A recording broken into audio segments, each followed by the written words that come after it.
Tiongkok adalah satu-satunya negara yang bisa dan sanggup menantang Amerika sebagai The New World Order sekarang ini. Kalau kita menengok sejarah dunia ke belakang, kita mundur 200 atau 250 tahunan ke belakang. Maka sebelum Amerika menjadi The New World Order, ada Inggris yang mengendalikan dunia selama kurang lebih 200 tahunan yang diakhiri ketika Perang Dunia Kedua selesai. Di mana di tahun 1900-an sebelum Inggris menjadi The New World Order, maka Belanda lah The New World Order sejak tahun 1600-an. Kita tidak perlu menjelaskan lebih jauh lagi ke belakangnya. Ketika penguasa dunia misalnya antara Belanda dan Inggris rebutan siapa yang akan menjadi The New World Order, masih Belanda atau Inggris, ada perang antara 10 sampai 20 tahun lamanya. Demikian juga ketika Inggris diambil kekuatan dunianya oleh Amerika, ada perang antara 10 tahunan. Di Perang Dunia Pertama sekitar 4 tahunan dan Perang Dunia Kedua sekitar 6 tahunan. Sekarang apakah sudah masuk masa perang Amerika ditantang Tiongkok? Akankah tabrakan besar antara Amerika dan Tiongkok dalam waktu dekat? Akankah dunia akan berubah peta kekuatannya juga dalam waktu dekat? Tiongkok adalah consequential strategic competitor atau musuh sebanding atau selevel bagi Amerika. Karena itu tidak mengherankan dalam catatan DoD terdapat kata-kata we cannot delay atau kita tidak bisa menunda untuk membangun kekuatan menahan atau menyerang Tiongkok. Dan sejak tahun 2022 tersebut dibuatlah program 10 tahun untuk Amerika membangun kekuatan militer yang bersentral di Taiwan. Sebenarnya Amerika sudah berada di Asia Timur dan kita catat keberadaannya ya. Ada 8.000 tentara Amerika di Guam. Ada 100 military base di mainland Jepang dengan total pasukan 21.000 personel. Ada 24.000 personel tentara di Okinawa. Kemudian di Korea Selatan ada 22.000 tentara Amerika station di sana. Kemudian kekuatan laut di wilayah Choke Point di Malacca di Singapura berada di Changi Naval Base.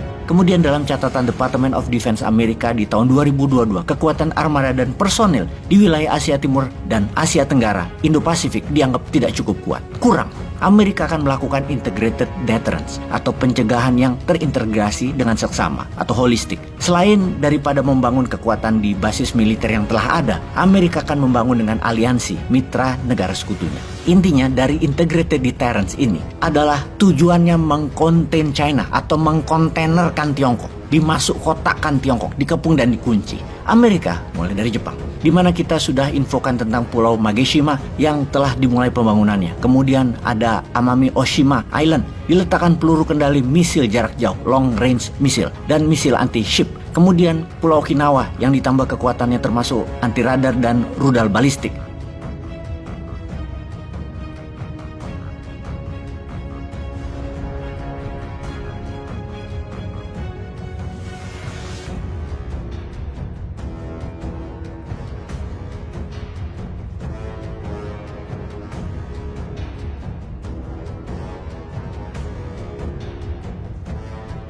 Kemudian di Pulau 2 terdekat dari Taiwan ada Pulau Miyakejima dan Pulau Ishigaki dengan senjata lengkap jarak dekat, menengah, dan jarak jauh untuk anti-ship dan peluru dari darat ke darat, termasuk senjata anti serangan udara. Kemudian di pulau terdekat Taiwan yaitu Pulau Yonaguni, radar terkuat membaca signal diletakkan di sana untuk mengintercept komunikasi Tiongkok.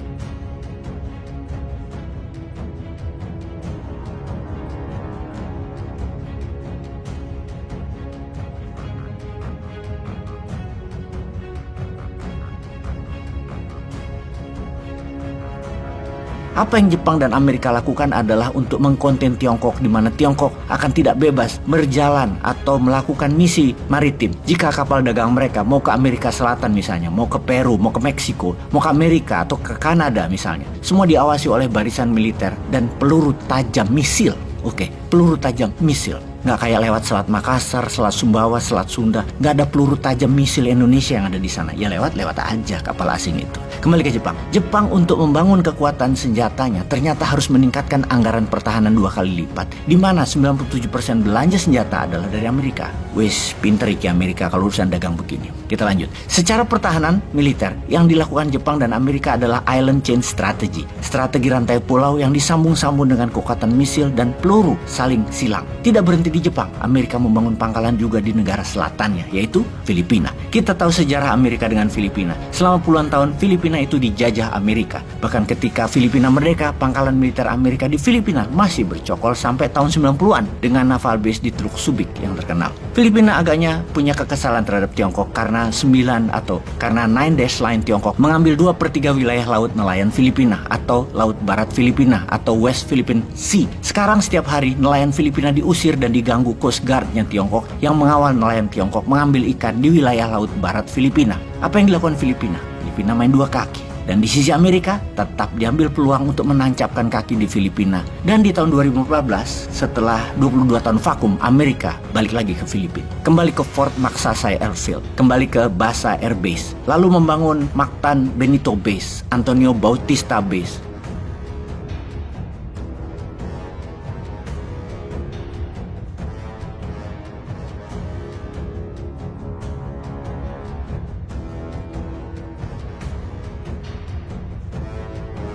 Dan sejak tahun 2022 merupakan bagian dari rencana pertahanan DoD, Department of Defense Amerika. Pangkalan Amerika ditambah 4 lokasi lagi sehingga total menjadi 9 lokasi. Lokasi penambahan ada di pulau paling utara Filipina. Ada Cagayan, Isabela, dan Zambales.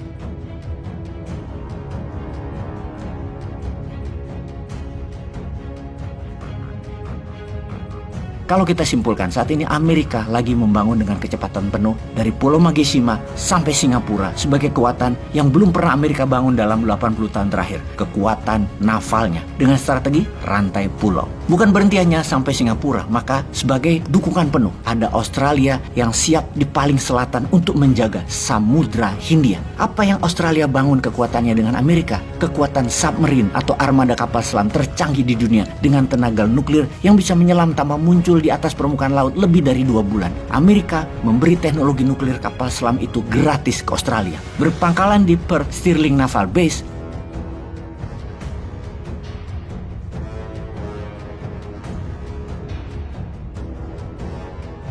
dengan wilayah patrolinya di seluruh perairan Indonesia dan Samudra Hindia. Sekali lagi kita ingatkan, di seluruh perairan bawah laut Indonesia.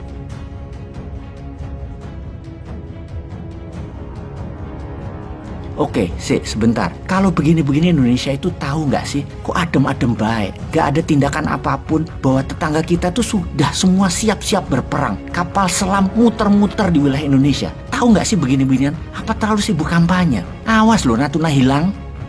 Peace.